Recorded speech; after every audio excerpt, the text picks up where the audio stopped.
దేవుని వాక్యాన్ని ఆ యొక్క మనం నేర్చుకుందాం. కొద్దిసేపు ఆ యొక్క బైబిల్ గ్రంథంలో నుంచి మరి కొన్ని విషయాలను మనం తలపోసుకుందాం. మరి ఈ యొక్క నూతన సంవత్సరంలో నూతన సంవత్సరం అనేటువంటి దయా కిరీటాన్ని ఆయన మనకు అనుగ్రహించారు. మరి ఈ యొక్క నూతన సంవత్సరంలో మరి పాత సంవత్సరాన్ని మనం చూసినట్లయితే మరి ఎన్నో రకాలైనటువంటి మరి ఆ యొక్క సమస్యలు మనం ఎదుర్కొన్నాం. పాత సంవత్సరంలో మన పరిస్థితి కొన్నిసార్లు ఏం చేయాలో అర్థం కానటువంటి పరిస్థితిలో మనం ఉన్నప్పుడు ఆ యొక్క దేవుడు ఆయన సహాయం చేసి మరి ఆయన తప్పించినట్టుగా మనకు వాటన్నిటి నుంచి మనల్ని విడిపించినట్లుగా మరి మనం అనుభవించాం. మరి ఈ విధంగా అనుభవించినటువంటి అనుభవంలో మనం ఏ విధంగా ఆయన ద్వారా మరి ఇవన్నీ కూడా మనం పొందుకున్నామంటే, మన దేవుడు ఎటువంటి దేవుడు అంటే బాధల్లో ఉన్నటువంటి వారిని, మరి శ్రమల్లో ఉన్నటువంటి వారిని, విరిగి నలిగినటువంటి హృదయం కలిగినటువంటి వారిని ఆయన ఎంతగానో ప్రేమించేటువంటి దేవుడుగా ఉన్నారు. ఆయన వారిని విడిపించే దేవుడుగా ఉన్నారు అనేటువంటిది మనం చూస్తూ ఉన్నాం. మరి అందుచేత మన జీవితాల్లో మరి ఇటువంటి విరిగి నలిగిన పరిస్థితుల్లో మనం ఉన్నటువంటి మనల్ని ఆయన మరి విడిపించినటువంటి దేవుడుగా ఉన్నారు. చూడండి, కీర్తన గ్రంథంలో 147వ కీర్తనలో మరి దావీదు భక్తుడు అంటూ ఉంటాడు కదా. కీర్తనల గ్రంథము 147వ అధ్యాయము ఆ యొక్క 3వ వచనంలో మరి భక్తుడు చెప్తా ఉన్నారు కదా. ఆయన చెప్తా ఉన్నారు కదా, గుండె చెదిరిన వారిని బాగు చేయువాడు ఆయనే అని చెప్తా ఉన్నారు. అలాగే ఆ తర్వాత చెప్తా ఉన్నారు కదా, వారి గాయములన్నీ కూడా కట్టుచున్నవాడు అని చెప్తా ఉన్నారు. ఈ యొక్క మన దేవుడు మరి ఇటు విధంగా మనం 2025 సంవత్సరంలో అనేక సార్లు ఈ గుండె చెదిరినటువంటి పరిస్థితి వాటి గుండా మనం వెళ్తూ ఉన్నప్పుడు ఆయన మనల్ని బాగు చేసినట్లుగా మనం చూస్తూ ఉన్నాం. ఇటువంటి అనుభవాలు అనేకం మనం కలిగి ఉన్నాం. అనేక సమయాల్లో, అనేక సందర్భాల్లో మరి గుండె చెదిరినటువంటి పరిస్థితులు మనం ఎదుర్కొన్నాం. గుండె చెదరడం అంటే అది ఒక రకమైనటువంటి మనం భరించలేనంటి ఒక భయంకరమైనటువంటి మరి విషయము. మరి ఆ విషయం మనం విన్నప్పుడు, ఆ విషయం గుండా ఆ పరిస్థితుల గుండా మనం వెళ్తూ ఉన్నప్పుడు మరి ఎంతో మరి మన యొక్క పరిస్థితి ఏం చేయాలో అర్థం కానటువంటి పరిస్థితి, మరి గుండె చెదిరినటువంటి పరిస్థితుల్లో మనం వెళ్తూ ఉంటాం. చాలాసార్లు మరి కొంతమందిని గురించి మనం ఏమనుకుంటామంటే, మరి ఇతనికి మైండ్ చెదిరిపోయింది అంటాం. మైండ్ చెదిరిపోయింది అంటే అతను మైండ్ పనిచేయవలసినటువంటి విధంగా పనిచేయకుండా మరి అతను మరి అతను ఆలోచన విధానం అంతా కూడా మరి సరిలేనటువంటి విధంగా అతను మారిపోయాడు అని మనం దాన్ని బట్టి అర్థమవుతూ ఉంటుంది. ఈ విధంగా గుండె చెదిరిపోవడం మరి అంటే గుండె సరిగా పనిచేయకపోవడం అంటే అతను చాలా ఇబ్బందుల్లో ఉన్నాడు. గుండె అదిరేటువంటి పరిస్థితి, ఎంతో భయంతో అతను ఏమవుతుందంటే అతని గుండె అదురుచూ ఉన్నాడు. అటువంటి పరిస్థితుల్లో వారిని మన దేవుడు బాగు చేసేటువంటి దేవుడు అని ఇక్కడ కీర్తనాకారుడు చెప్తా ఉన్నారు.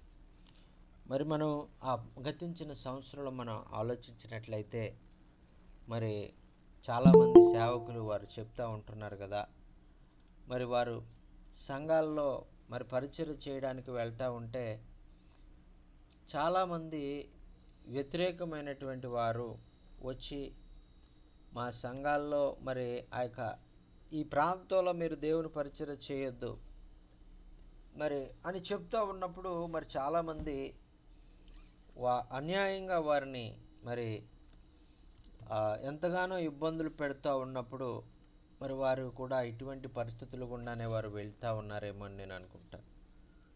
కొన్నిసార్లు మరి సేవా పరిచర్యలోనే కాదు, కుటుంబంలో కూడా మరి మనం కొన్ని పరిస్థితులు మనం ఎదుర్కొంటూ ఉంటాం. అటువంటి పరిస్థితులు ఎదుర్కొన్నప్పుడు మన ఆ యొక్క గుండె చెదిరినటువంటి అనుభవాలు, గుండెలు అదురుతూ ఉన్నటువంటి అనుభవాలు మరి పోయిన సంవత్సరంలో మరి నేనైతే మరి అనుభవం గుండా మరి ఇంచుమించు చాలా ప్రతిరోజు నేను ఇటువంటి అనుభవం గుండా వెళ్ళాను అనేటువంటిది నేను తెలియజేస్తూ ఉన్నాను. ఎందుకంటే ఏదో మరి ఏమి చేయాలి అనేటువంటి తెలియనటువంటి సమయంలో మరి కొన్ని సమస్యలు మన చుట్టూ అలుముకొని ఉన్నప్పుడు మరి వాటి నుంచి బయటికి ఎలా రావాలో మనకు తెలియనప్పుడు ఆ యొక్క గుండె చెదిరినటువంటి అనుభవం మరి కొన్ని విషయాలు మరి ఆ యొక్క మరి సాక్ష్య రూపంలో నేను పంచుకున్నాను. కొన్ని విషయాలు మరి నేను పంచుకోలేకపోయాను. ఆ విధంగా అట్లన్నిటిలో నుంచి మరి దేవుడు మనల్ని తప్పించేవాడుగా ఉన్నారు. గుండె చెదిరినటువంటి స్థితిలో ఉన్నారు, గుండె అదిరేటువంటి స్థితిలో ఉన్నటువంటి వారు మరి ఎంతగానో ఈ యొక్క గుండె మరి వారు బద్దలైపోయేటువంటి స్థితిలో ఉన్నటువంటి వారు ఆ యొక్క వారందరినీ కూడా ఆయన బాగు చేసేటువంటి దేవుడుగా ఉన్నారు అని మనం ఇక్కడ చూస్తూ ఉన్నాం. ఆ తర్వాత మరి చూస్తున్నాం కదా, అంత మాత్రమే కాదు, ఆ గుండెను ఆ బద్దలైపోయేటువంటి స్థితిలో ఎంతో భయంకరమైనటువంటి స్థితిలో గుండె చెదిరినటువంటి స్థితిలో ఉన్నటువంటి వారిని ఆయన బాగు చేసేటువంటి దేవుడు అని మనం చూస్తున్నామండి. ఆ తర్వాత వారి గాయములను ఆయన కడతా ఉన్నాడు. ఆ గాయాలు మరి గుండెకు మరి చికిత్స, మరి ఆ గుండెకు ఏర్పడినటువంటి గాయాలు అదిరడం ద్వారా, లేదంటే అతను ఎదుర్కొన్నటువంటి సమస్యల ద్వారా, ఆ యొక్క అతని జీవితంలో పొందుకున్నటువంటి అతను ఇబ్బందులను బట్టి అతను ఏర్పడినటువంటి గాయాలు, మరి శరీర సంబంధమైనటువంటి గాయాలు కానివ్వండి, ఆత్మ సంబంధమైనటువంటి గాయాలు కానివ్వండి, మరి పరిస్థితులు మరి బట్టి మరి అతను ఎదుర్కొన్నటువంటి గాయాలను బట్టి కానివ్వండి, వీటన్నిటినీ కూడా ఆయన బాగు చేసి మరి వాటిని చికిత్స, వాటికి మరి కట్టేటువంటి దేవుడుగా ఉన్నారు. మరి ఆయన మరి ఇటువంటి అనుభవాలు మనం చాలా మరి 2025 సంవత్సరంలో మన జీవితంలో మనం పొంది ఉన్నాము అనేటువంటిది నేను మరి ఈ మాట చదివినప్పుడు, దేవా నువ్వు ఎంత నమ్మదగిన దేవుడవు. మరి పాత సంవత్సరం అంతా కూడా అనేక సందర్భాల్లో మరి ఇటువంటి గుండె చెదిరినటువంటి అనుభవాలు, గుండె బద్దలైనటువంటి అనుభవాలు మేము వెళ్ళినప్పుడు మరి నువ్వు బాగు చేసావు. మరి ఆ గాయాలను నీవు స్వస్థపరిచావయ్యా, నీకు వందనాలు అని ఆ యొక్క చెప్తూ మనం దేవుణ్ణి ఎంతగానో స్తుతించాలి. ఆయన ఆ విధంగా మనల్ని బాగు చేశాడు కాబట్టే, ఆ విధంగా ఆయన మనలను మరి ఆయన వాటన్నిటి నుంచి స్వస్థపరిచాడు కాబట్టే, ఆ విధంగా ఆయన మన యొక్క గాయాలను ఆయన కట్టాడు కాబట్టే మనం ఈరోజు ఈ నూతన సంవత్సరంలో మొదటి రోజుని 2026 సంవత్సరంలో మొదటి రోజుని మనం చూడగలిగాం. లేదంటే మరి ఆయనే గనక మనల్ని పట్టించుకొని ఉండకపోతే, ఆయనే గనక మనల్ని విడిచిపెట్టేసినట్లయితే మరి మన పరిస్థితి ఏమవునో మనకి తెలియదు. అందుచేత మనం ఆయన చేసినటువంటి ప్రతి విధమైనటువంటి నా జీవిత అనుభవంలో మరి నేను ఆ యొక్క ఈ పరిస్థితి గుండా నేను వెళ్ళాను కాబట్టే ఆయన నన్ను గాయము కట్టినటువంటి పరిస్థితి నాకు తెలిసింది. ఆయన నన్ను బాగు చేసినటువంటి ఆ పరిస్థితి నేను తెలుసుకోగలిగాను. ఆయన వాక్యము నన్ను ధైర్యపరిచింది. ఆయన వాక్యము ద్వారా నాకు నా యొక్క ఆ యొక్క మరి గుండె చెదిరినటువంటి స్థితిలో నాకెంతో మరి ధైర్యము, ఆ యొక్క నాలో ఉన్నటువంటి భయము, నాలో ఉన్నటువంటి ఆ పరిస్థితులను ఎలా ఎదుర్కోవాలి అనేటువంటి ఆ యొక్క మరి వాటన్నిటిలో కూడా దేవుడే మరి ఆ పరిస్థితులన్నిటిలో నుంచి నేనున్నాను అని ధైర్యపరిచి ఆయన చేతిలో మరి ఆయన నన్ను ఎత్తుకొని నడిపించినటువంటి అనుభవాలు నేను ఇంచుమించు సంవత్సరం అంతా కూడా ప్రతిరోజు, మరి సంవత్సరంలో 365 రోజులు ఉన్నాయంటే ఆ 365 రోజులు 2025 సంవత్సరంలో నా జీవితంలో నేను అనుభవించాను. ఆయన యొక్క ఆదరణను నేను అనుభవించాను. ఆయన యొక్క నెమ్మదిని నేను అనుభవించాను. ఆ యొక్క గుండె చెదిరినటువంటి స్థితిలో ఆయన బాగు చేశారు. అలాగే ఆ యొక్క వారికి ఏర్పడినటువంటి గాయములన్నీ కూడా ఆయన బాగు చేశాడు అని ఆ కీర్తనకారుడు చెప్పినటువంటి రీతిగా అదే మరి నా జీవితంలో మరి అటువంటి అనుభవాన్ని మరి పొందుకుని మరి దేవుణ్ణి మరి ముందుకు వెళ్ళడానికి మరి ప్రభువు నాకు సహాయం చేశారండి. దేవునికి స్తోత్రం, హల్లెలూయా. ఆ తర్వాత భాగంలో మనం చూస్తున్నాం కదా, మరి కీర్తనల గ్రంథంలోనే 6వ అధ్యాయంలో మనం చూద్దాం. 6వ అధ్యాయము మరి 2వ వచనాన్ని మనం చదువుకుందామండి. కీర్తనల గ్రంథం 6వ అధ్యాయం 2వ వచనం. యెహోవా, నేను కృషించి ఉన్నాను, నన్ను కరుణించుము. యెహోవా, నా ఎముకలు అదరుచున్నవి, నన్ను బాగు చేయుము అంటున్నాడు. ఇక్కడ మన భక్తుడు చెప్తా ఉన్నాడు కదా, ప్రభువా మరి నా పరిస్థితి ఎలా ఉందంటే, ఇదిగో ఇందాక 147వ కీర్తనలో అయితే నా గుండె చెదిరిపోయింది, నా గుండె అదురుతా ఉంది, నన్ను బాగు చేయి అని చెప్తా ఉన్నాడు. మన దేవుడు గుండె చెదిరినటువంటి వారిని బాగు చేసేటువంటి దేవుడు. తర్వాత మనం చూసినట్లయితే మరి ఇక్కడ కృషించిపోతూ ఉన్నారు. మరి ఇక్కడ ఉన్నటువంటి పరిస్థితి, యెహోవా, నేను కృషించుచున్నాను, నన్ను కరుణించుము. ఈ యొక్క మరి కృషి ఆ యొక్క ఈ లోకంలో మరి ఏర్పడుచున్నటువంటి మరి పరిస్థితులు కానివ్వండి, శరీర సంబంధంగా మరి ఆత్మ సంబంధంగా మనం అనేక రీతులుగా మనము ఆ యొక్క కృషించిపోయేటువంటి అనుభవాల గుండా కూడా మనం కొన్నిసార్లు వెళ్తూ ఉంటాం. ఈ యొక్క నేను కృషించుచున్నాను, నన్ను కరుణించు. ఆయన కరుణ గనక మన మీద లేకపోతే, ఆయన కృప గనక మన మీద లేకపోతే మనం ఆ విధంగానే మరి కృషించిపోయి మరి ఆ యొక్క నీరసించిపోయేవారుగా ఉంటాం. మరి అందుకనే మనం ప్రతి దినం కూడా మనం ఏం చేయాలంటే, ప్రభువా, నేను బలహీనుణ్ణే, మరి నన్ను బలపరచు అని, నేను శక్తిహీనుణ్ణి, నాకు శక్తిని అనుగ్రహించు. మరి నీవు వాగ్దానం చేసావు కదా, బలహీనులను నేను బలపరుస్తాను, శక్తిహీనులకు బలాభివృద్ధి కలుగజేస్తానని. ఆ వాగ్దానాన్ని బట్టి నన్ను మరి బలపరచు అని మనం ఆయన్ని ప్రార్థన చేయవలసిన వారంగా ఉన్నాం. మనం ఆయన దగ్గరికి వెళ్ళి ప్రభువా అని మొర్రపెట్టినప్పుడు, నన్ను కరుణించయ్యా అని ఈ భక్తుడు మొర్రపెట్టినటువంటి రీతిగా కృషించిన స్థితిలో ఉన్నటువంటి మనల్ని ఆయన కరుణతో తిరిగి బలపరచగలిగినటువంటి దేవుడు. చూడండి, ఇక్కడ మరలా చెప్తా ఉన్నాడు, యెహోవా, నా ఎముకలు అదరుచున్నవి. ఇందాక గుండె అదరుచున్నది అని అక్కడ కూడా ఆయన బాగు చేస్తూ ఉన్నాడు. ఇక్కడ ఎముకలు అదరుచున్నవి. ఎముకలు అదరుచున్నప్పుడు నన్ను బాగు చేయము అని ప్రార్థన చేస్తూ ఉన్నాడు. చూడండి, కొన్నిసార్లు మనం ఏర్పడినటువంటి పరిస్థితులను బట్టి, మనం పొందుకున్నటువంటి సమస్యలను బట్టి మరి ఆ ఎముకలు కూడా అదిరేటువంటి మరి పరిస్థితిని మనం ఎదుర్కొంటాం. మా ఊర్లో ఒక ఆయన ఉండేటువంటి వారు, ఆయన మరి చాలా ఇట్లా వణుకుతూ ఉండేవారు. ఎప్పుడు కూడా ఇట్లా వణుకుతూ ఉండేవారు.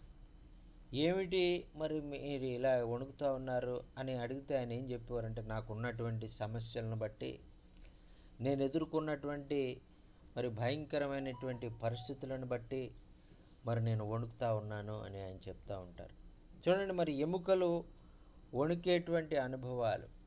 మరి ఆయన ఎప్పుడైతే అటువంటి పరిస్థితుల్లో మరి దేవుణ్ణి ఆశ్రయించారో, మరి దేవుణ్ణి మరి ఆయన శక్తిని గమనించి, మరి ఆ యొక్క బలహీనతలో ఆయనకు ఏర్పడినటువంటి సమస్యలను బట్టి కానీ, ఇబ్బందులను బట్టి కానీ మరి ఆ యొక్క ఎముకలు అదిరేటువంటి అనుభవంలో ఆయన ఉన్నారో, అప్పుడు అలాంటి వారిని కూడా బాగు చేయగలిగినటువంటి సామర్థ్యము మన దేవుడు కలిగి ఉన్నారు. అందుచేతే మరి ఈరోజు నీ పరిస్థితి ఎలా ఉంది? మరి ఈ సంవత్సరము మరి అనేటువంటి దయాకిరీటాన్ని ప్రభు నీకు అనుగ్రహించాడు. మరి పాత సంవత్సరం ఎన్నిసార్లు నీవు ఇటువంటి అనుభవాల గుండా నువ్వు వెళ్ళి ఉంటావు. ఇవంటి గుండె చెదిరినటువంటి పరిస్థితి, మరి అలాగే మరి ఎముకలు అదిరేటువంటి పరిస్థితి, మరి ఎన్నిసార్లు నీ జీవితంలో నువ్వు పొందుకున్నప్పుడు, ప్రభువా నన్ను కరుణించు, నువ్వు బాగు చేసే దేవుడు అయ్యా, నన్ను బాగు చేయని నువ్వు మొరపెట్టినప్పుడు ఆయన ఎన్నిసార్లు నిన్ను ధైర్యపరిచి బలపరిచి నీ దగ్గరికి వచ్చి నిన్ను ఆదరించి నిన్ను ఎత్తుకొని నిన్ను కౌగిలించినటువంటి నిన్ను చేరదీసి నిన్ను బాగు చేసినటువంటి అనుభవాలను జ్ఞాపకం చేసుకున్నట్లయితే ఆ యొక్క నూతన సంవత్సరంలో అడుగుపెట్టినటువంటి నీవు ఆయనకి ఎంతగానో ప్రభా నీకు స్తోత్రమయ్యా, నీకు వందనాలు అని హృదయపూర్వకంగా ఆయన ఆరాధించేవాడుగా, హృదయపూర్వకంగా ఆయనను మరి నమస్కారం చేసేవాడుగా నీవు ఉంటావు అనేటువంటిది ఆయన చేసినటువంటి మరి ఆయన మేలుల కొరకు మరి నీవు ఆయన్ను ఎంతగానో మరి కీర్తించేవాడుగా ఉంటావు అనేటువంటిది ఆ యొక్క మరి ఖచ్చితంగా నేను చెప్పగలను. ఎందుకంటే ఈ విధంగా వారానికి 4 రోజులు మరి వాక్యాన్ని మనం వింటున్నామంటే అదేదో మరి ఈ సమయాన్ని వృధా చేయడానికో లేదంటే లేదు మనకి చాలా ఏదో మరి వేరే వేరే కారణాలు, మరి ప్రజలైనటువంటి వారు చాలామంది చాలా రకాలుగా మాట్లాడుతూ ఉన్నారు, ఎందుకు ఈ మీటింగ్లు పెడతా ఉన్నారు రోజు అని. ఆ విధంగా వాళ్ళు అనుకునే కారణాలు ఏవి కూడా దీనికి కాదండి. ఇటువంటి పరిస్థితుల్లో ఉన్నటువంటి మరి వారిని అనేక మందిని మరి బలపరచడానికి, గుండె చెదిరినటువంటి స్థితిలో మరి బలహీనంగా ఎముకలు అదిరేటువంటి స్థితిలో ఉన్నటువంటి అనేక మంది మరి వారిని ఆదరించడానికి, వారిని బలపరచడానికి మరి ఇవి మరి ఎంతో ఉపయోగపడతా ఉన్నాయి.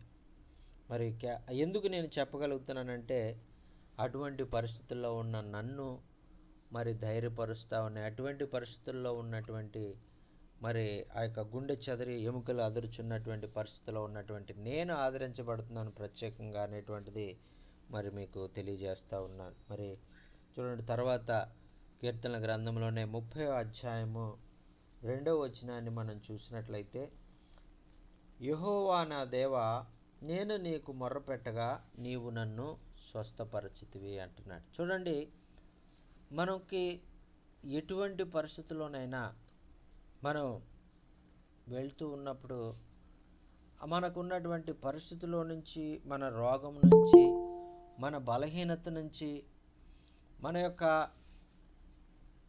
ఏదైతే మనం ఎదుర్కొనేటువంటి ప్రతి పరిస్థితి నుంచి మనకు ఆ యొక్క విడుదల కావాలి, స్వస్థత కావాలి అని అంటే మనం ఏం చేయాలంటే దేవునికి మొర్రపెట్టాలి.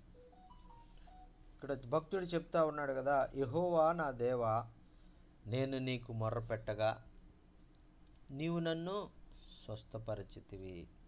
చాలామంది వారి జీవితాల్లో వారు స్వస్థత పొందకపోవడానికి గల కారణం మరి వారు దేవునికి మొర్రపెట్టినటువంటి వారుగా ఉంటారు.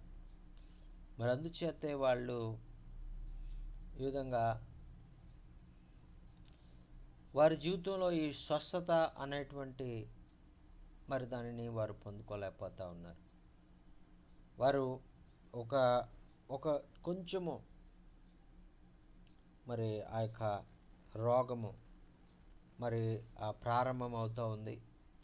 ఆ విధంగా రోగం ముదిరి ఇంకా రోగులుగా వారు మారిపోతున్నారు. ఒక రోగం తర్వాత ఒక రోగం, ఒక జబ్బు తర్వాత ఒక జబ్బు, అలా వాళ్ళు ఆ యొక్క పొంది వారు ఇంకా చివరికి మరణానికి వెళ్ళిపోతూ ఉన్నారు. అయితే ఇక్కడ భక్తుడు చెప్తా ఉన్నాడు కదా, నేను నీకు మొర్ర పెట్టినప్పుడు నీవు నన్ను స్వస్థపరిచావు, నీకు వందనాలు అని ఆయన చెప్తా ఉన్నాడు. అలాగే మనం కూడా ఈ భక్తుని యొక్క జీవితంలో నుంచి, అనుభవంలో నుంచి మనం నేర్చుకోవాల్సింది ఏంటంటే, ఈ యొక్క లోకంలో మనం ఉన్నప్పుడు మనకి శ్రమలు కలుగుతాయి, కష్టాలు కలుగుతాయి. ఆ యొక్క ఈ క్రైస్తవులుగా ఉన్నప్పుడు క్రైస్తవులు అయినటువంటి వారికి ఇంకా ఎక్కువ శ్రమలు వస్తాయి. శ్రమలు లేకుండా నువ్వు క్రైస్తవుడు అయిన తర్వాత నీకు శ్రమలు ఉండవు అని ఎవరన్నా చెప్పినట్లయితే అది అబద్ధం అండి. ఎందుకంటే ఆయన యేసుక్రీస్తు ప్రభు వారే స్వయంగా చెప్పారు, ఇదిగో మీకు శ్రమలు, లోకంలో మీకు శ్రమ కలుగుతుంది అని చెప్పారు. అయినా కూడా ధైర్యం తెచ్చుకోండి.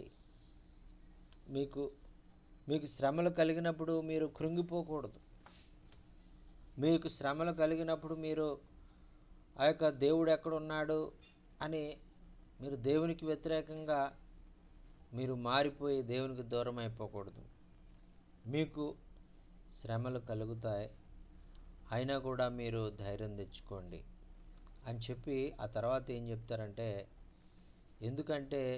ఎందుకు మీరు ధైర్యం తెచ్చుకోవాలంటే, ఈ లోకాన్ని జయించినటువంటి నేను మీతో ఉన్నాను కాబట్టి మీ శ్రమలన్నిటిలో నుంచి నేను విడిపించగలను, అందుకు మీరు ధైర్యం తెచ్చుకోండి అని ఆయన చెప్తా ఉన్నారు. చూడండి ప్రియులారా, మరి మనమైతే చాలాసార్లు మరి ఇటువంటి ధైర్యాన్ని మనం కోల్పోతున్నాం.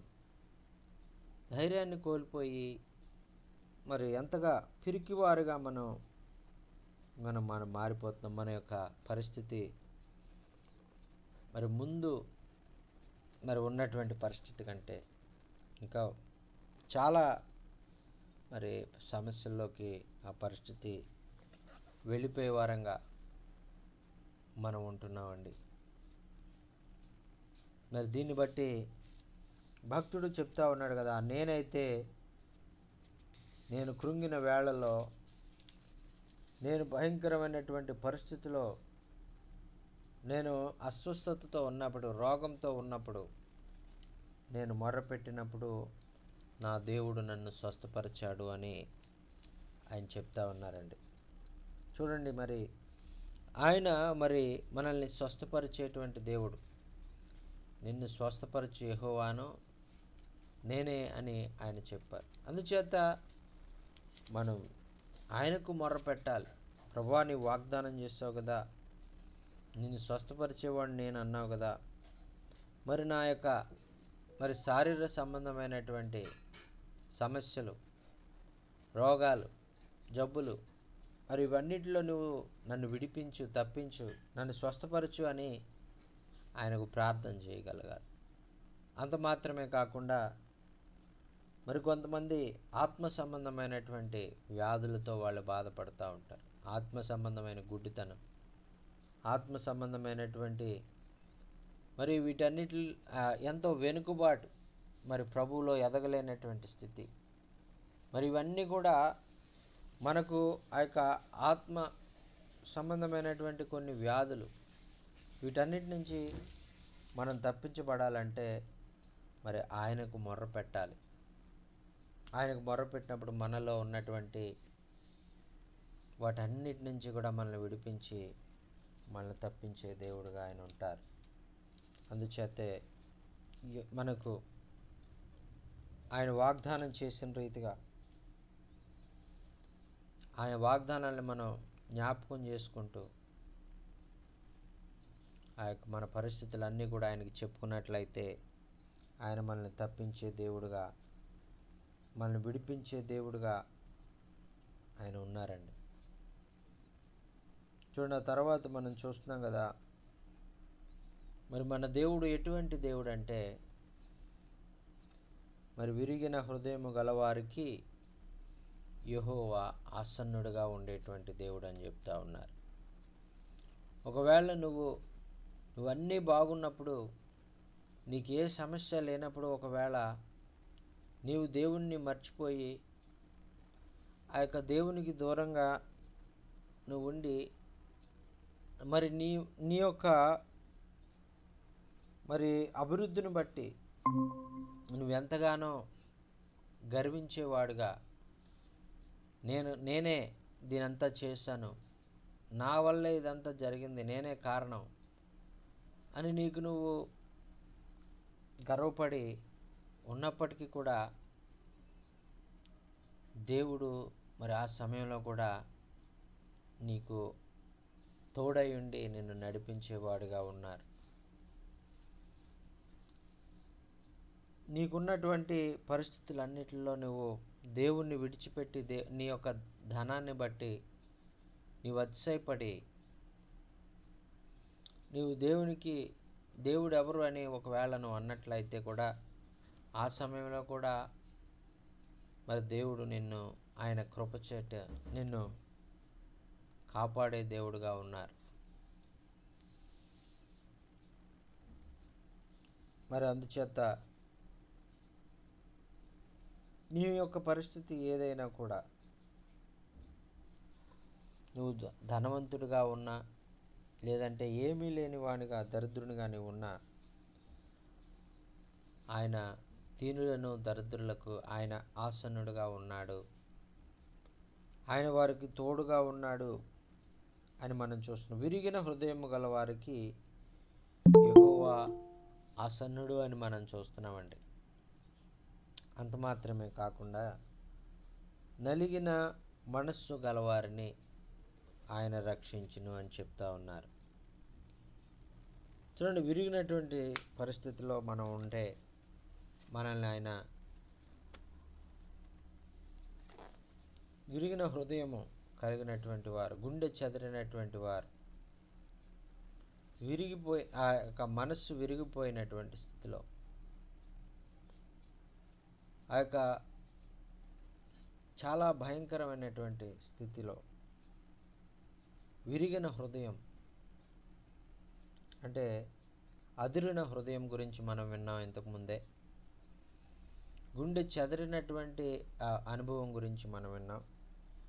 ఇక్కడ ఇంకొక అనుభవం మనం కనపడుతుంది. అదేంటంటే విరిగిపోయినటువంటి హృదయం, విరిగిన హృదయం. దాన్ని ఇంగ్లీష్లో ఏమంటారంటే బ్రోకెన్ హార్ట్ అంటారు. ఇవి యొక్క పగిలిపోయింది, హృదయం బద్దలైపోయింది అనేటువంటి ఆ యొక్క పరిస్థితి ఎప్పుడు వస్తుంది? హృదయం బద్దలైపోయేటువంటి స్థితి, విరిగిపోయేటువంటి స్థితి. అటువంటి వారికి దేవుడు ఆసన్నుడుగా ఉన్నారు. చాలాసార్లు మనం ఏమంటామంటే శ్రమలు వచ్చినప్పుడు దేవుడు నన్ను విడిచిపెట్టేశాడు అనుకుంటాం, కానీ దేవుడు మన వెనకాలే మరి ఆ యొక్క మనల్ని తప్పించడానికి, మనల్ని విడిపించడానికి మరి ఎన్నో కార్యాలను ఆయన జరిగిస్తూ మనం ఎలాగ ఆ పరిస్థితుల్లోంచి బయటికి రావాలి, ఎలాగ మనం వాటన్నిటి నుంచి విడిపించబడాలి అని ఆయన అనేకమైన ప్రణాళికలు ఆయన వేస్తూ ఉంటారు. తద్వారా మనం విడుదల పొంది మనం ఆయన్ని స్తుతించే వారంగా ఉండాలని, ఆయన రక్షణ మనము అనుభవించాలని ఆయన కోరుకుంటున్నారండి. చూడండి, అందుకనే చెప్తూ ఉన్నాడు కదా 34వ కీర్తన 18వ అధ్యాయంలో విరిగిన హృదయం గలవారికి యెహోవా ఆసన్నుడు అని చెప్తా ఉన్నారు. నలిగిన మనస్సు గలవారిని ఆయన రక్షించును అంటున్నాడు. ఒకవేళ ఈరోజు నీవు అటువంటి అనుభవంలో ఉన్నావా? ఒకవేళ విరిగిన హృదయము కలిగినటువంటి వాడుగానే ఉన్నావా? నీ దగ్గరే నీ దేవుడైన యెహోవా ఆయన ఉన్నారు అనేటువంటిది నువ్వు గుర్తించాలి. ఒకవేళ నీవు నలిగిన మనస్సు ఇది హృదయం వేరు, మనస్సు వేరు. ఇక్కడ మనస్సు నలిగిపోయింది. ఈ యొక్క నలిగిన మనస్సు గలవారిని కూడా ఆయన రక్షించును. ఇదేంటండి మనస్సు నలగడం? శరీరం నలుగుతుంది అని చెప్తారు కానీ మరి మనస్సు నలిగినటువంటి అనుభవం మరి ఇక్కడ మనం చూస్తున్నాం. ఈ యొక్క నలిగిన మనస్సు గలవారిని ఆయన రక్షించేవాడిగా ఉన్నారు అని మనం చూస్తున్నాం. చూడండి, మరి ఒకవేళ నీ పరిస్థితి విరిగిన హృదయంతో నలిగిన మనసుతో నీవు ఉన్నావంటే ఆయన మరి నీకు ఆసన్నుడిగా ఉన్నాడు, నిన్ను రక్షించడానికి ఆయన త్వరగా రానై ఉన్నాడు అనేటువంటిది నీవు తెలుసుకోవాలని దేవుని వాక్యాన్ని బట్టి మరి మనం ధైర్యపరచబడుతున్నామండి. చూడండి, ఇక్కడ మరొక చోట భక్తుడు చెప్తా ఉన్నాడు కదా, కీర్తన గ్రంథం 38వ అధ్యాయం 3వ వచనం, నీ కోపాగ్ని వలన ఆరోగ్యము నా శరీరం విడిచిపోయెను, నా పాపమును బట్టి నా ఎముకలలో స్వస్థత లేదు. ఇక్కడ చూడండి, దేవునికి విరోధంగా జీవించేటువంటి మరి వారు, దేవుని కోపానికి గురైనటువంటి వారు, మరి దేవుని యొక్క కోపాన్ని బట్టి ఆయన కోపాగ్ని వలన ఆరోగ్యము నా శరీరమును విడిచిపోయెను అని చెప్తా ఉన్నా. మరి ఆయన కోపం మన మీదకి వచ్చినప్పుడు, ఆయన ఉగ్రత మన మీదకి వచ్చినప్పుడు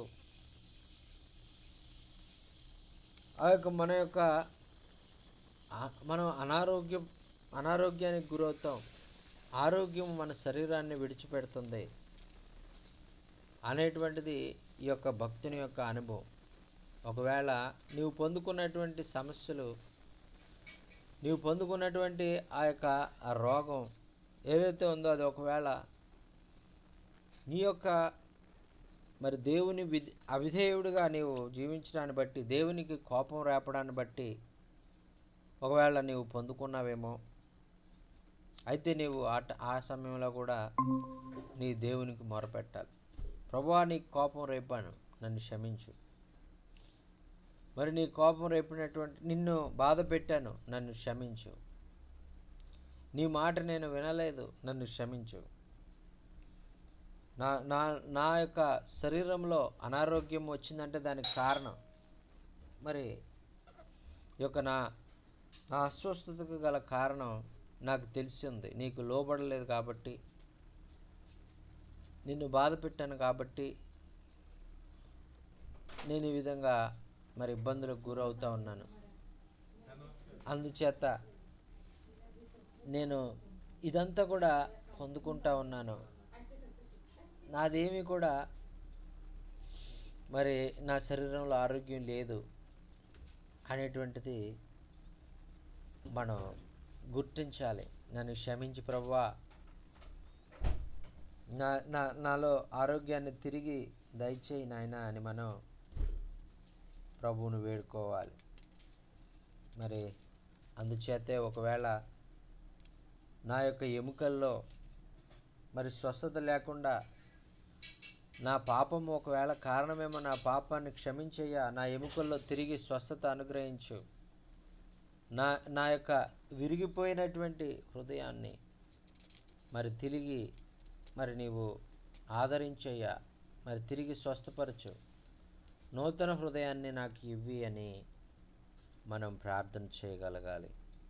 ఆ విధంగా మనం ప్రార్థన చేసినప్పుడు దేవుడు తప్పకుండా మన ప్రార్థన ఆయన విని మనం అవిధేయతలన్నింటినీ కూడా ఆయన క్షమించి మరి తిరిగి ఆయన ఆరోగ్యము, ఆయన స్వస్థత మనకి అనుగ్రహించేవారుగా ఉంటారు. చూడండి ప్రియులారా, మరి 41వ అధ్యాయము కీర్తన గ్రంథము 3వ అధ్యాయాన్ని మనం చూసినట్లయితే, రోగశయ్య మీద యెహోవా వారిని ఆదరించును, రోగము కలుగగా నీవే వారిని స్వస్థపరచుదువు అని అంటున్నాను.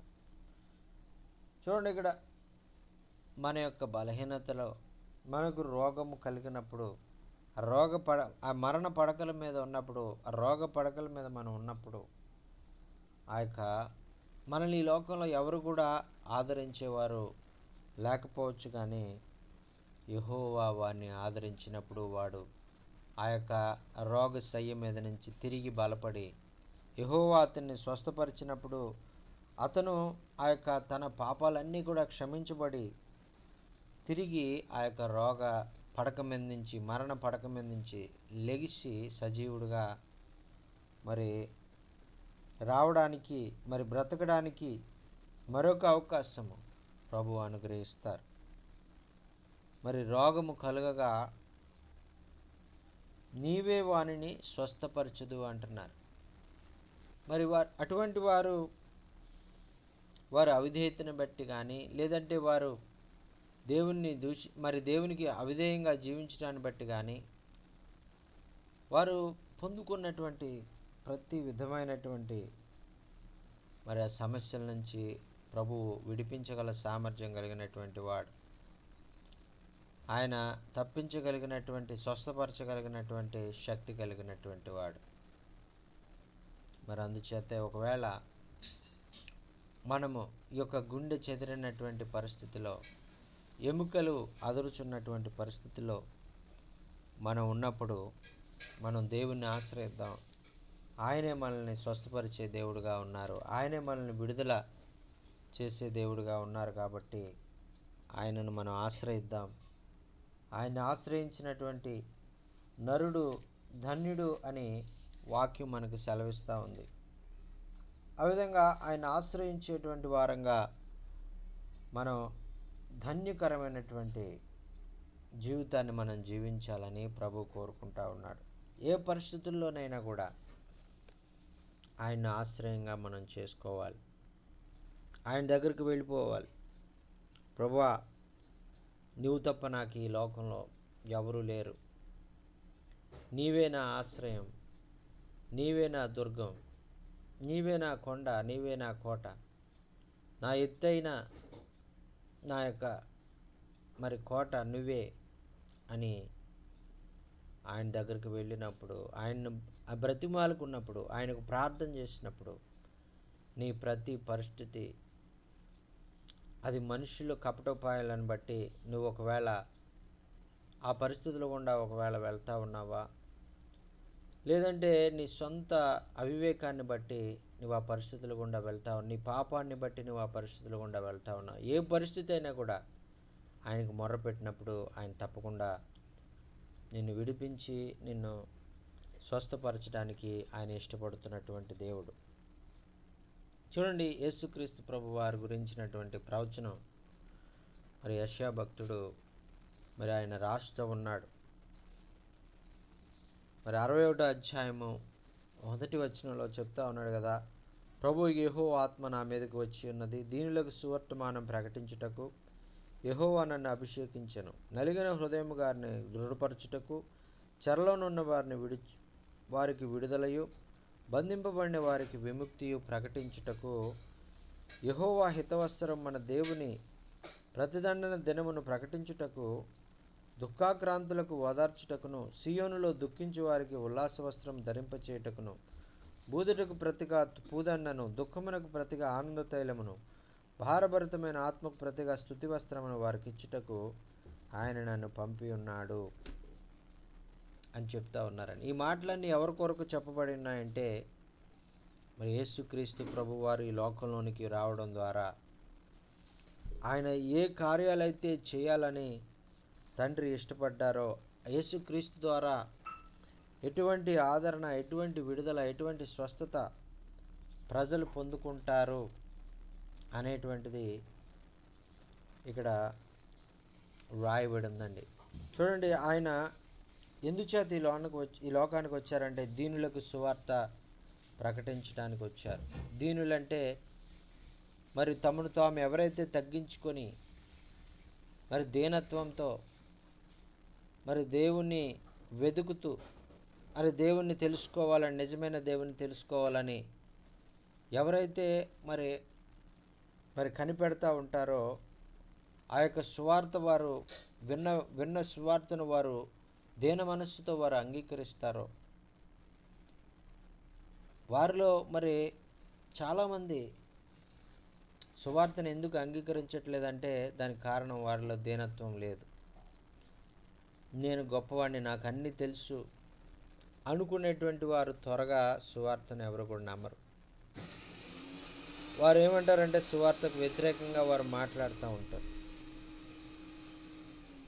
మరి అయితే ఎప్పుడు ఎవరు ఈ సువార్తను వింటారంటే దీనత్వంతో ఉన్నటువంటి వారు మాత్రమే ఈ సువార్తను వినగలుగుతారు. దాన్ని నేర్చుకోగలుగుతారు. ఆ విని నిజమైన దేవుడు ఎవరో తెలుసుకోగలుగుతారు. మరి అందుచేత దీనులకు సువార్త ప్రకటించడానికి ఆయన వచ్చారు. వారు దీనులైనటువంటి వారు, మరి ఆయన ఆత్మ విషయమందు దీనులైన వారు ధన్యులు, పరలోక రాజ్యం వారిదే అని చెప్పినటువంటి ధన్యత బట్టి వారు దీనులు కాబట్టి మరి వారు దేవుని వాక్యాన్ని వినేవారుగా వారు ఉంటారు. సువార్తను విని దాన్ని అంగీకరించేవారుగా ఉంటారు. మరి చూడండి, తర్వాత నలిగిన హృదయం గలవారిని దృఢపరచడానికి ఆయన వచ్చారంట. ఆ ఇందాక భక్తుడు చెప్తా ఉన్నాడు కదా, నా హృదయము మరి ఎంతగానో కృంగినటువంటి స్థితిలో, నేను గుండె చెదిరిపోయినటువంటి స్థితిలో, గుండె బద్దలైపోయినటువంటి స్థితిలో, విరిగి నలిగినటువంటి విరిగిపోయినటువంటి నలిగిపోయినటువంటి స్థితిలో ఉన్నటువంటి హృదయాన్ని నేను కలిగి ఉన్నాను. నాకు ఎవరు సహాయం చేస్తారు అని బాధపడేటువంటి వారు ఎవరైనా ఉన్నట్లయితే అటువంటి నలిగిన హృదయము గలవారిని ఆయన దృఢపరిచేటువంటి దేవుడు. యేసుక్రీస్తు ప్రభువారు ఈ లోకంలోకి ఎందుకు వచ్చారంటే నలిగిన హృదయం గలవారిని బలపరచడానికి, విరిగిన హృదయం గలవారిని బలపరచడానికి, మరి గుండె బద్దలైపోయినటువంటి స్థితిలో ఉన్నటువంటి వారిని ఆయన బాగు చేయడానికి, వారి గాయాలు కట్టడానికి ఆయన ఈ లోకంలోకి వచ్చారు. అంత మాత్రమే కాకుండా చెరలో ఉన్న వారికి విడుదల ఇవ్వడానికి వచ్చారు. మరి పాపపు అనేటువంటి చెరలో మరి ఉన్నటువంటి వారిని విడుదల చేయడానికి ఆయన వచ్చారు. మరి ఈ విధంగా బంధింపబడినటువంటి వారికి విముక్తి ప్రకటించడానికి ఆయన వచ్చారు. బంధించబడినటువంటి వారు బానిస సంకెళ్ళు, బంధించబడడం అంటే మరి బానిస సంకెళ్ళలో ఉన్నటువంటి వారిని మనం ఈ యొక్క వాక్యం చదువుతున్నప్పుడు ఇవన్నీ కూడా మనం ఒకప్పుడు మన పరిస్థితి మనకు కనపడతా ఉంది. మనం ఏ పరిస్థితిలో ఉన్నాము, ఆ యొక్క దేవుడు ఎలాంటి పరిస్థితుల్లోంచి మనల్ని విడిపించాడు అనేటువంటిది ఈ వాక్యంలో మనకే ఇవన్నీ కూడా ఆయన చేశారు.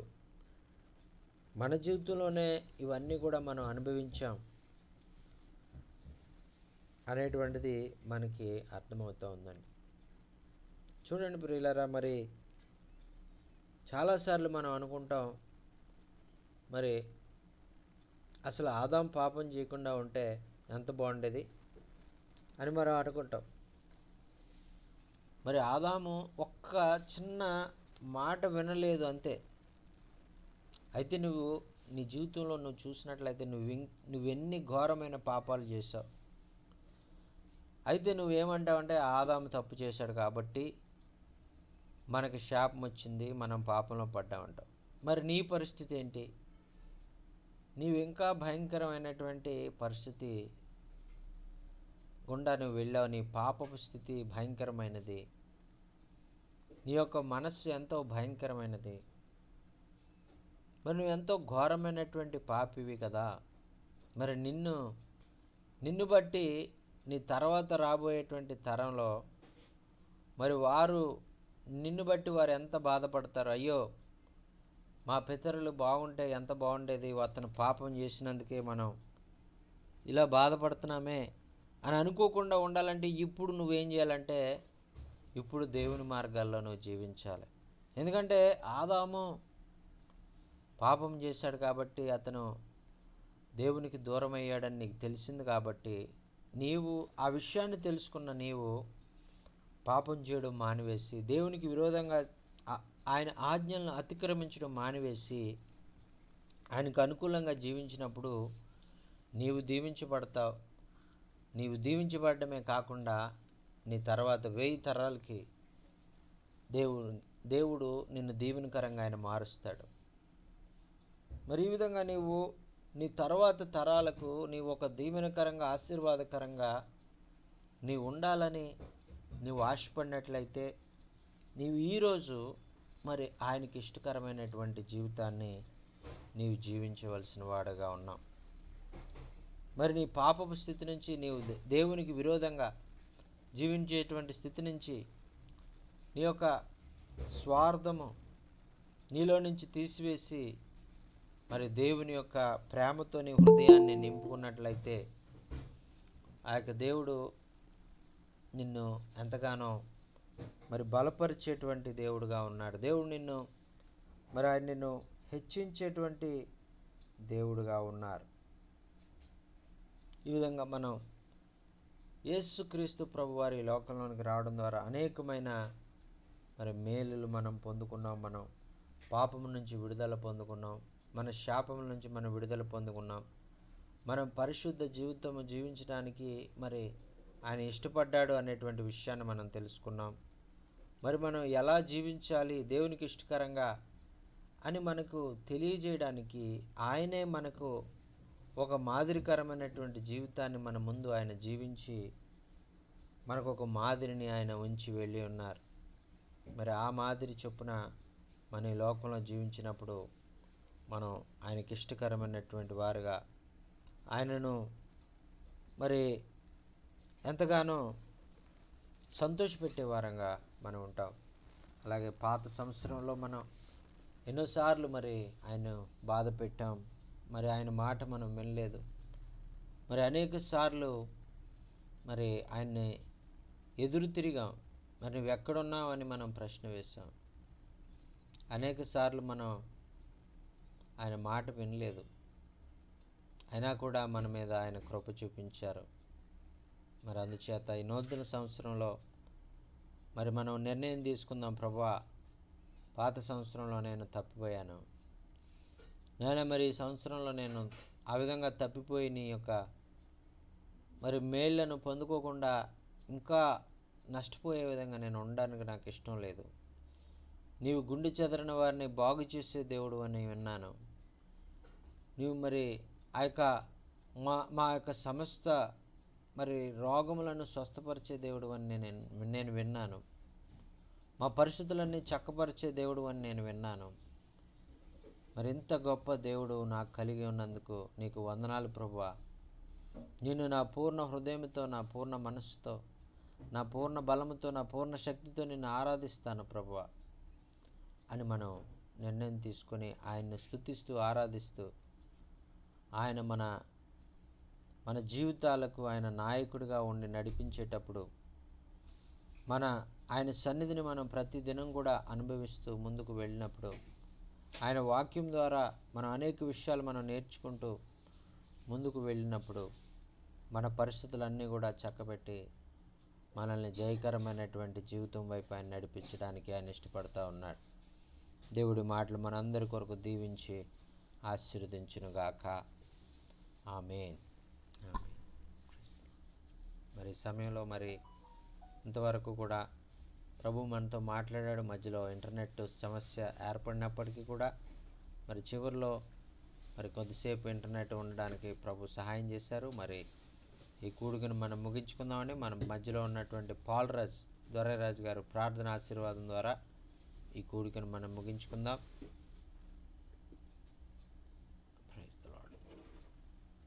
పాల్రాజ్ అన్న ప్రార్థన చేయండి, చివరి ప్రార్థన ఆశీర్వాదంతో కూడిక. అన్న వందనాలు.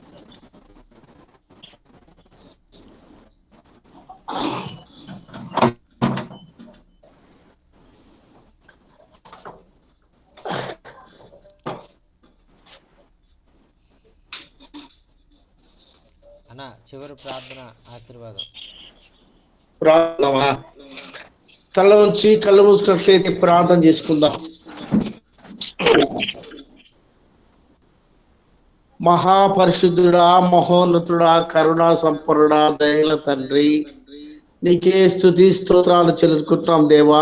కృపగల దేవా, కాలములను సమయములను మీ స్వాధీనంలో ఉంచుకున్న విధానంపై నీకు స్తోత్రాలు. దినములు చెడ్డవి గనక సమయం సద్వినియోగపరుచుకునే అజ్ఞానులు కాకుండా జ్ఞానులోనే నడుచుకునే కృపను దయచేస్తున్నాను బట్టి నీకు స్తోత్రాలు. 2025 సంవత్సరం అంతయు కాచి కాపాడి నీ రెక్కల నీడలో మమ్మల్ని అందరినీ భద్రపరిచి నీ కృపలో నీ ఆశీర్వాదములు మెండుగా దయచేసి మా జీవితంలో ప్రభు మరి యొక్క సంవత్సరాన్ని మరి యొక్క దినమును మరి యొక్క 2026 సంవత్సరము మొదటి నెల మొదటి దినమున ఈ విధంగా మంగళవారం నుంచి శుక్రవారం వరకు నాయన అనేక భాషల్లో ఇదిగో ప్రభా నీ దాసులు సహవాసంలో ఉన్నటువంటి నాయన అమెరికా నుంచి స్టీవెన్ అయ్య గారిని యాండీ గారిని వీళ్ళిద్దరికి ట్రాన్స్లేషన్ చేస్తున్న జాసినయ్య గారి బట్టి నీకు స్తోత్రాలు. ఇప్పటి వరకు చక్కగా వాక్య పరిచయం చేసిన దాసులను దీవించండి. గుండె చెదిరిన వారిని నాయన బాగుపరచువాడు యెహోవా అన్నాడు ప్రభా. గాయములు కట్టువాడు నేనే, గాయములు మానుపువాడును నేనన్నట్లుగా మా జీవితంలో పోయిన సంవత్సరము గాని అనేక ఇరుకులు ఇబ్బందులు ఆయన అనారోగ్యంలో ఉన్నప్పటికీ కాచి కాపాడి మా జీవితంలో మరొక దినమును దయచేస్తున్నాను బట్టి నీకు స్తోత్రాలు. ఈ జూమ్ మీటింగ్ లో పాల్గొన్న ప్రతి దైవ సేవకులను వారిని వారి కుటుంబాలు వారి సంఘాలు వారి బిడ్డల చదువులను దీవించి ఆశించి నీ కృపలో భద్రపరుస్తుంది. దాన్ని బట్టి నీకు స్తోత్రాలు చెందుకుంటున్నాం. సహాయం దయచేసి నాయన చెప్పిన విత్తబడ్డ వాక్యాన్ని మా కుటుంబాలకు దీవెనకరంగాను సంఘాల్లోనూ సువార్తల్లోనూ ఎక్కడికి వెళ్ళినా ఆశ్రయించబడే కృపను దయచేసి అనేక బిడ్డలు ప్రభు నాయన సర్వలోకనుకి వెళ్ళి సర్వశక్తికి సువార్తను ప్రకటించండి. నమ్మి బాప్తిసం పొందినవాడు రక్షింపబడును, నమ్మని వారికి శిక్ష విధింపబడును అన్నవే కానీ నువ్వు శిక్ష విధించే దేవుడు కాదు దేవా. మా ఈ లోకానికి నాయన మరణించి పునరుత్థానాన్ని తిరిగి లేచిన దేవుడు ప్రభు. ఓ మరణమా నీ ముళ్ళు ఎక్కడ, ఓ మరణమా నీ విజయం ఎక్కడ? మరణములను విజయాన్ని సాధించిన మహనీయుడు నీవు తప్ప లోకములు ఎవరు లేరు. అందుబట్టి నీకు స్తోత్రాలు చెల్లించుకుంటూ ఈ సంవత్సరంలో మా తీర్మానం అనేక బిడ్డలకు సువార్త ప్రకటించి అనేకమైనటువంటి సంఘాలు కట్టి నాయన నీ పరిచయంలో ముందుకు సాగడానికి నీ సేవకులమైన మేమందరము ఒక తీర్మానంతో ఒక కాడితో మోసుకొని నీ పరిచయంలో ముందుకు విశ్వాసమును కట్టి దానిని కొనసాగించువాడును యేసు వైపుకి చూస్తూ ముందుకు సాగే కృపను దయచేయండి. అదేవిధంగా నీ రాకడ ఈ సంఘాలను మా కుటుంబాలకు మేలుకరంగా దీవెనకరంగాను ఆశీర్వాదకరంగా కృపను దయచేయమని, అదేవిధంగా నాయన స్టీవెన్ అయ్య గారిని యాండీ గారిని జాచినయ్య గారిని వాళ్ళ కుటుంబాలను వారి బిడ్డల చదువులను ఉద్యోగాలను దీవించి ఆశ్రయించి నీ కృపలో భద్రపరచుకోమని మా ప్రభువును రక్షకుడైన యేసుక్రీస్తు నామములో అడిగి బతిమాలి వేడుకొనుచున్నాము మా ప్రియ పరలోకపు తండ్రి. ఆమేన్ ఆమేన్. మన పరమ తండ్రి అయిన దేవుని ప్రేమ, కుమారుడైన యేసుక్రీస్తు కృప, పరిశుద్ధాత్మ సహవాసమును, పుట్టబడ్డ వాక్యానికి నిమిత్తమును నిన్నటి దినమును కూడా చెప్పిన రాబర్టయ్య గారికి, చక్కగా సువార్థికులు ఎవరు, పాస్టర్లు ఎవరు చక్కగా చెప్పిన దాసులు ఆయన కుటుంబానికి సదాకాలం తోడై ఉండి కాచి కాపాడును గాక. ఆమేన్. ప్రార్థన చేసి ఆశీర్వాదం ఇచ్చినటువంటి వందనాలు. మరి దైవజనులు పాలరాజు గారికి ప్రత్యేకమైన వందనాలు తెలియజేసుకున్నామండి. మరి అలాగే మరి దైవజనులు వందనాలు చేరు వచ్చింది దైవజనులు దొరైరాజు వందనాలు. మరి చేరు వచ్చిన దైవజనులందరికీ కూడా ప్రత్యేకమైన వందనాలు తెలియజేసుకున్నామండి. మరలా రేపు జరిగేటువంటి మీటింగ్లో మనం కలుసుకునే పర్యంతము ప్రభు కృప మన అందరికీ తోడయండి నడిపించునుగాక. ఆమేన్ ఆమేన్ ఆమేన్ ఆమేన్. అందరికీ వందనాలండి. అందరికీ వందనాలు. Praise the lord.